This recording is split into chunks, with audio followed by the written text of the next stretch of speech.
వస్తున్నారు. గమనించుకోండి, కోట్ల కొద్ది ప్రజలు, వేల కొద్ది ప్రజలు యేసు యొద్దకు వస్తున్నారు. ఈ రాత్రి వేళ నీ తీర్మానం ఏమైంది? ఈ రాత్రి వేళ ప్రభువా మనకి ఇస్తూ ఉంది.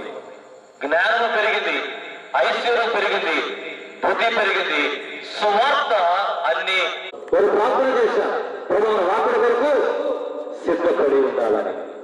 మతపరమైన సూచనలు, రాష్ట్రపరమైన సూచనలు, సమాజపరమైన సూచనలు మనకు చెప్తున్నారు. ఈ సూచనలు కూడా మన సమస్య మనకు తెలిసితే, కానీ మనము కొన్నిసారి గమనించుకోవాలి. మతపరమైన సూచనలు చూద్దాం. అబద్ధ ప్రవక్తలు, అబద్ధ గురించులు వస్తారని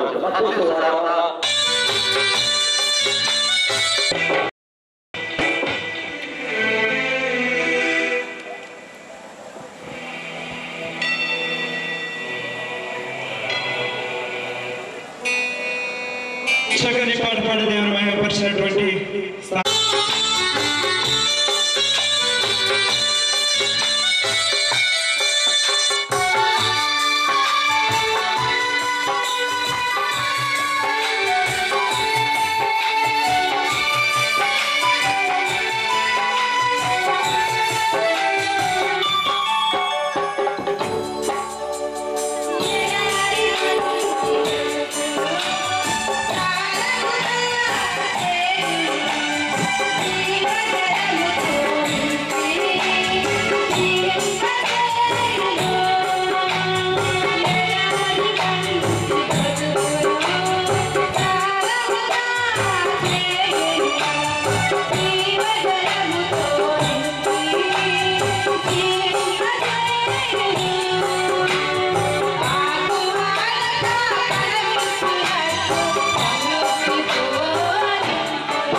అక్కడ వడ్రంగలు ఎంపిక చేసుకున్నాడు. మరి వడ్రంగలు జీతం ఎవడిస్తాడు? చెక్కాయలు కొనాలి. ఆ వడ్రంగులకి ఆ కూలి కూడా నోమోహ ఇవ్వాలి.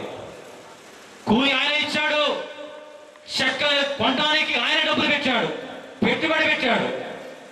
కానీ గమనించండి, ఓడను నిర్మించిన వారు ప్రవేశించలేదు.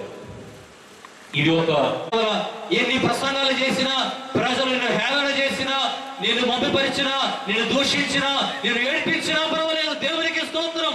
కానీ యొక్క కుటుంబాన్ని దేవుని యొక్క రాజ్యములో నీవు సిద్ధపరచాలని చెప్పి దేవుడు హెచ్చరిక చేస్తూ ఉన్నాడు.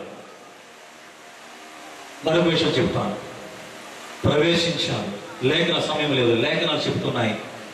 పరిశుద్ధ దేవుడు నోనోహు ప్రవేశించినప్పుడు, తన కుటుంబంతో ప్రవేశించినప్పుడు ఆ యొక్క ద్వారాన్ని మూసివేశాడట. ద్వారాన్ని మూసివేశాడు. ఆంగ్లంలో చెప్తారు and the lord shut him in అన్నాడు. మనం ఆలయంలో ప్రవేశించినప్పుడు, దేవుని రాజ్యంలో ప్రవేశించినప్పుడు, సంఘం అనే ఓడలో మనం సభ్యత కలిగి ఉన్నప్పుడు దేవుడు మనల్ని ఆ జల ప్రళయం నుండి కాపాడుతాడు. సమస్త పశువులను జ్ఞాపకము చేసుకోండి. సరిపోతుందండి. ఈ యొక్క బలిపీఠకు ముందు ఒక ప్రశ్న, ఒక చక్కటి సన్నివేశం మీకు చెప్పాలి. ఆయన ఆశీర్వదించడమే కాదు కానీ ఫలించండి అనే గొప్ప సందేశాన్ని, ఒక దీవెనను ఆయన ఇస్తున్నాడు. నేను ఆశీర్వదిస్తాను, నేను జ్ఞాపకము చేసుకుంటాను, నేను ఫలింపజేస్తాను. నీవు ఏమి ఫలింపబోతున్నావో నీకు దేవునికి తెలుసు. ఆ ఫలాన్ని కూర్చున్న వారందరికీ ఈ రాత్రి వేళ దేవుడు తన కుమారుని యేసుక్రీస్తు పేరట అయిపోతున్నాడు. ఎంత గొప్ప సందేశం ఉంది. అల్లకొల్లలో ఉన్నప్పటికీ దేవుడు ఆయన జ్ఞాపకము చేసుకున్నాడు. ఆయన అల్లకొల్లలో ఉన్నప్పటికీ దేవుడు ఆయన ఆశీర్వదించాడు. ఆయన అల్లకొల్లలో ఉన్నప్పటికీ దేవుడు ఫలించమని ఆయనకు ఒక బోధ ఇచ్చాడు. అందుకే ఆయన బలిపీఠాన్ని కట్టాడు. ఈ రాత్రి వేళ చివరిగా 10వ అధ్యాయం చూస్తున్నట్లయితే ఆయనతో ఒక నిబంధనను ఏర్పరచుకున్నట్లుగా లేఖనాలు చెబుతున్నాయి. ఏడ్చాడు, ప్రలాపించాడు, ఎవడూ మారలేదు. తన కుటుంబాన్ని రక్షించుకోగలిగాడు. ఈ రాత్రి వేళ యెహోవా దేవుడు చెప్పుకున్నాడు, ఇదిగో నేను త్వరగా వచ్చున్నాను. వారి క్రియలు చెప్పిన ప్రతి వానికి సిద్ధపరిచిన జీవితము నాయ ఉందని. రండి, నా రాజ్యంలో ప్రవేశించండి. రండి, నా రాజ్యాన్ని కట్టండి. రండి, నా సంఘాన్ని నిర్మించండి. రండి, నీ కుటుంబాన్ని నిర్మించండి. పరలోక రాజ్యానికి సంకేతం చేస్తున్నాను. నీ రాజ్యాన్ని కట్టబోతున్నాను, నా కుటుంబాన్ని కట్టబోతున్నాను, నీ రాజ్యం కొరకు సిద్ధపడుతున్నాను. ప్రభువా, ఒక్కసారి నన్ను కలుగరించు అనేటువంటి ప్రార్థన నీ హృదయంలో ఉన్నట్లయితే, ప్రభువా నీ సంఘాన్ని నిర్మిస్తా, నా దాంట్లో ప్రభువా నీకు నేను ఖర్చు పెడతా అని నీవు తీర్మానం తీసుకున్నట్లయితే నీ కొరకు ప్రత్యేక ప్రార్థన చేయమని కోరుతున్నాను. పరలోకమున్న మా తండ్రి, మీ నామము పరిశుభ్రపరచునగాక. ఇదిగో రాత్రి ప్రభువా, ఈ రాత్రి వేళ నోవాహును నీవు దీవించావు. ఆయన మీద ఈ రాత్రి వేళ ప్రభువా, ఇదిగో నీ యొక్క వాక్యం విన్న ప్రతి ఒక్కరు నీ యొక్క ఎదుట నీ ప్రాంగణంలో, నీ సన్నిధానంలో నిలుచుండి ఆకాశం వైపు వారు తలలు ప్రభు ఆలోచన హృదయాలు నిలుచున్నారు. వారి హృదయ వాంఛలు తీర్చండి. నోవాహును దీవించినట్లు మీరు దీవించండి. నోవాహును ఫలింపజేసినట్లు మీరు ఫలింపజేయండి. ప్రభు నోవాహు మీద కృప చూపినట్లు మీరు కృప చూపించండి. మేమందరూ కూడా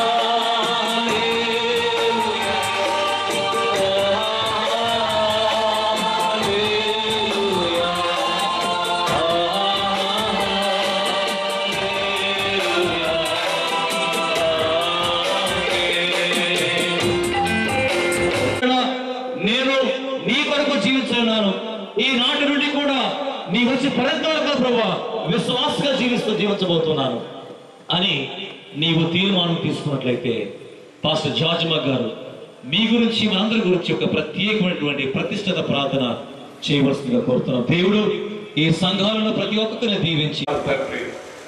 సమయము బహు ముందుగా ఉన్నది, వచ్చుతున్నవాడు ఆలస్యం చేయక వచ్చునని వాక్యం సెలవిస్తున్నారు తండ్రి. నీ సన్నిధానంలో నిలబడిన ప్రతి విశ్వాసాన్ని పేరు పేరు చెప్పులు మీరు దీవించి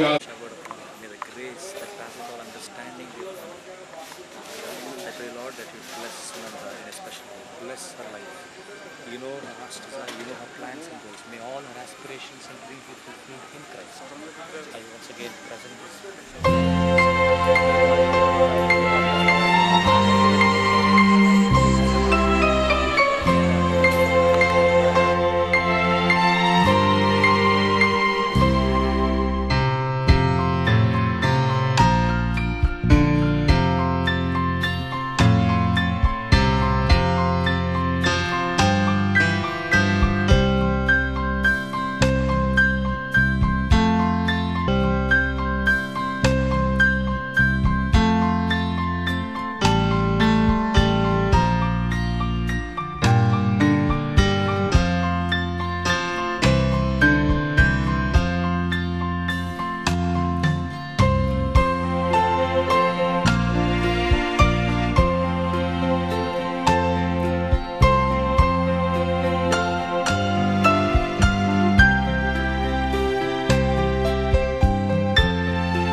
నీ చిత్తము నీ ఇష్టమును బట్టి తండ్రి యొక్కయు కుమారుని యొక్కయు పరిశుద్ధ నామములో నీకు బాప్తిస్మిస్తున్నాను.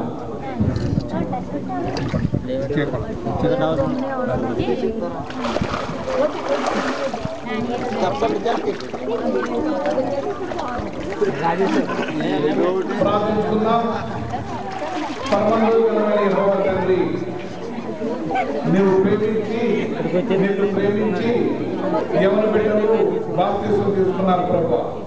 వారికి అనేకమైన శోధనలు వస్తున్నాయి, అనేకమైనటువంటి బాధలు వస్తున్నాయి.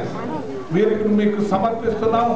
మీ పరిశుద్ధాత్మ వీరిపై కృపరించి వీరితో ఉండమని, వాళ్ళు బలపరచమని, ఇక్కడ చేరిన ప్రతి ఒక్కరిని దీవించమని క్రీస్తు నామమున అడుగుతున్నాం తండ్రి.